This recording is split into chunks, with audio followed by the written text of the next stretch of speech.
R$ 1 milhão por ano, todo ano, desde 2016, trabalhando com robôs. Isso mesmo, 2016, 17, 18, 19 e 20. E agora em 2021, com certeza eu vou conseguir também.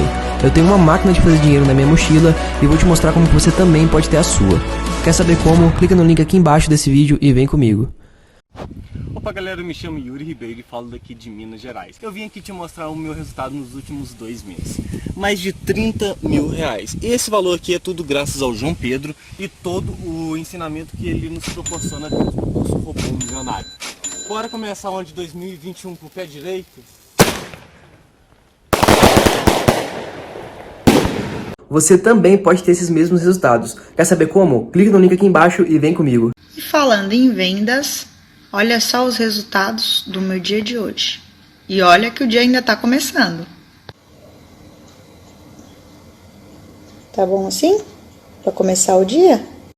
Fala galera, beleza? Dá só uma olhada nesses resultados.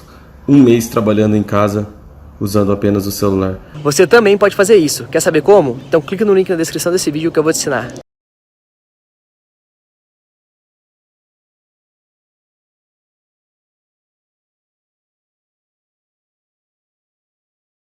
Final de semana passado chegou a ter o Gustavo Henrique e o Léo Pereira.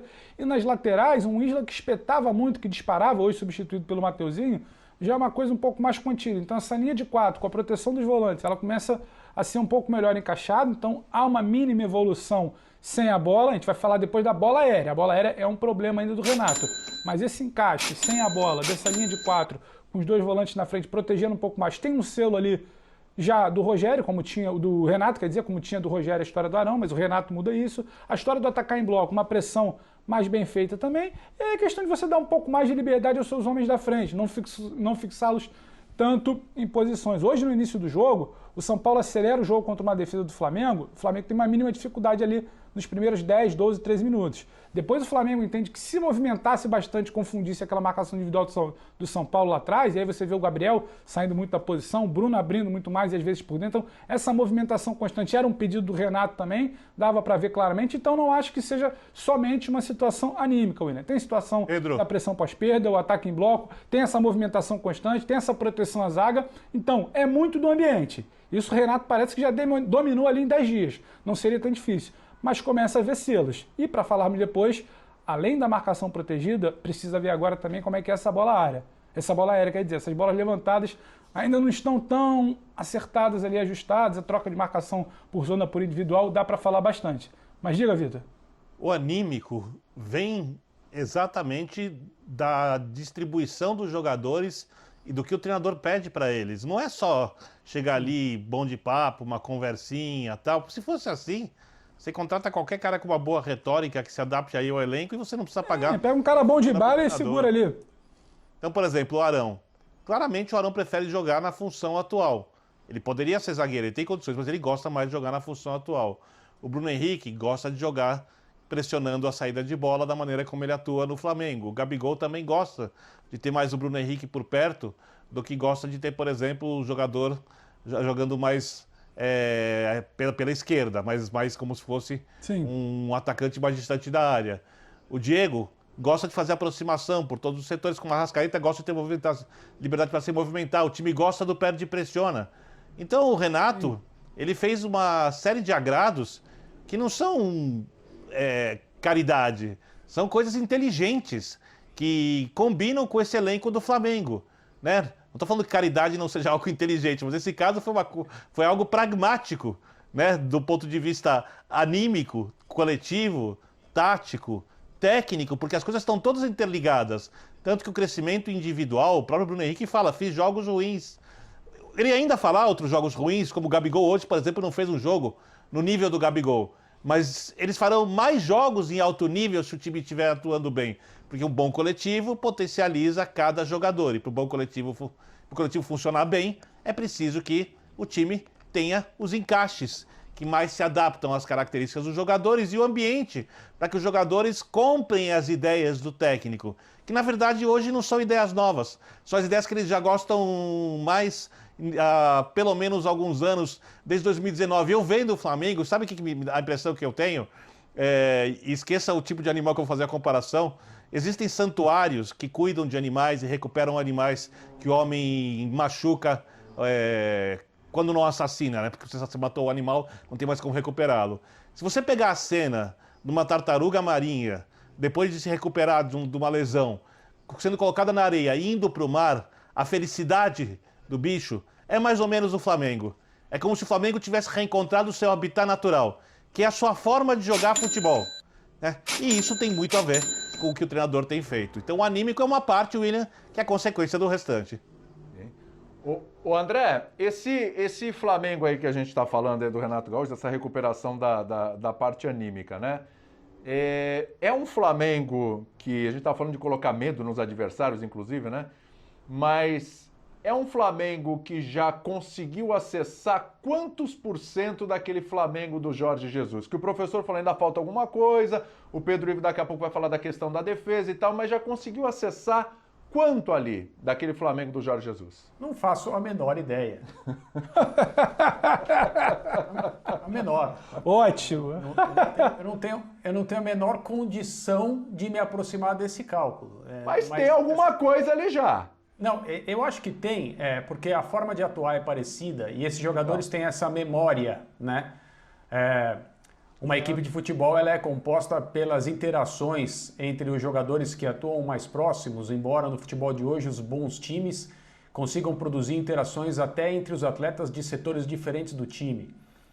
Isso é o que a gente tem visto, né? Nos trabalhos mais avançados aí e tal.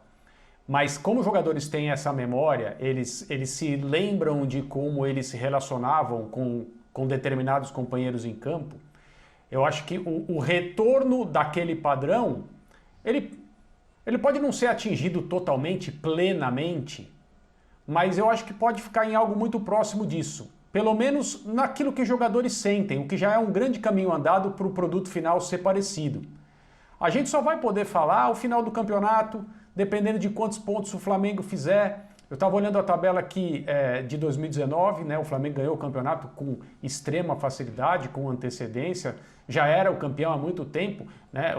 Quando o segundo turno aí caminhava para o final, transformou essa, entre aspas, reta final do Campeonato Brasileiro daquele ano em uma procissão, até o dia que o Flamengo matematicamente fosse campeão.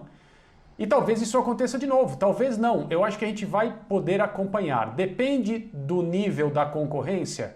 É claro que sim, esse é um campeonato que permite essas perseguições.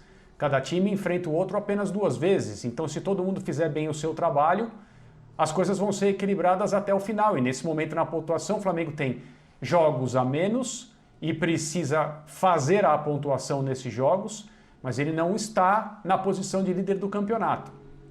Talvez por isso mesmo, porque tem jogos a menos. O fato é, a concorrência tende a ser melhor esse ano. Esse campeonato ele é um campeonato mais difícil e mais equilibrado, mas falando do Flamengo isoladamente, eu acho que é bastante possível que em termos de padrão o time seja semelhante. Eu não acho que a gente deva cobrar isso.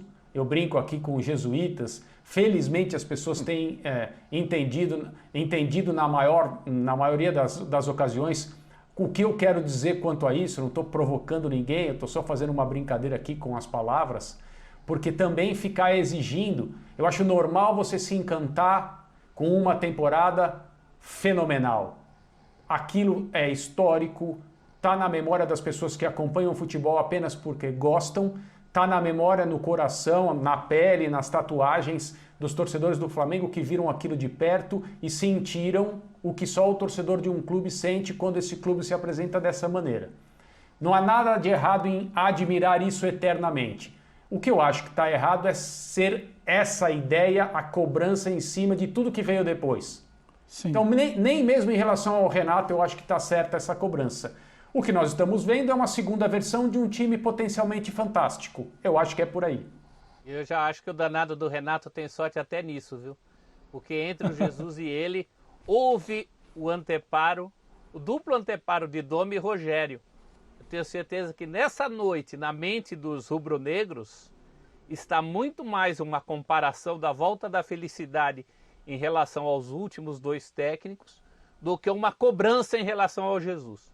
Essa cobrança pode até vir, acho natural que venha, mas eu acho que o torcedor nesse momento está entendendo e está se sentindo resgatado.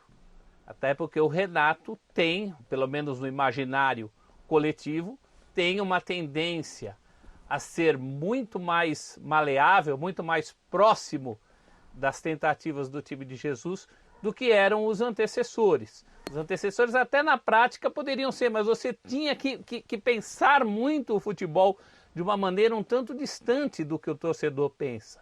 Eu acho que esse time do Renato já está traduzindo em miúdos uma proximidade maior da massa, ainda ausente, né? Pelo menos o Flamengo teve público no jogo anterior, mas numa situação excepcional. A gente sabe que ainda vai demorar para ter também aquela simbiose que tinha o time do Jorge Jesus, né? Porque não nos esqueçamos que era uma simbiose completa. Era Gabigol correndo para a placa, com público. Tem uma série de outras coisas daquele momento Jesus. Os companheiros já falaram da diferença de concorrência no campeonato ou nos campeonatos, né? Não nos esqueçamos que o Flamengo busca coisas maiores que foram perdidas no ano passado. Mas eu acho que até nisso o Renato foi feliz em ser o terceiro pós-Jesus. Teve gente aí que amassou barro por ele. Não amassou barro não, professor. Né? Eu não acho que amassou barro não. Eu acho amassou, que teve gente Vitor que... gente mais não, exposta, não. Era o primeiro depois. Tem uma diferença ser o primeiro depois de Jesus e ser o terceiro, né? Não, tudo bem, só que eles fizeram coisas que os jogadores não gostaram. E de algum jeito os jogadores têm, pelo histórico do futebol mostrado em 2019, muito poder de barganha com qualquer técnico que chega no clube. Eu pelo menos vejo dessa maneira. Então, quando você muda os jogadores de função, muda posicionamento, muda a forma de atuar, diante daquilo que você... Pessoal, olha só, o mês nem acabou ainda e dá uma olhada nos meus resultados. Mais de 100 mil reais em vendas utilizando robôs que vendem pra mim quase no piloto automático. Se você quer saber como que eu faço isso, clica no link aqui embaixo e vem comigo que eu vou te mostrar o meu método 100% testado e 100% comprovado que eu uso para fazer vendas todos os dias pela internet usando robôs.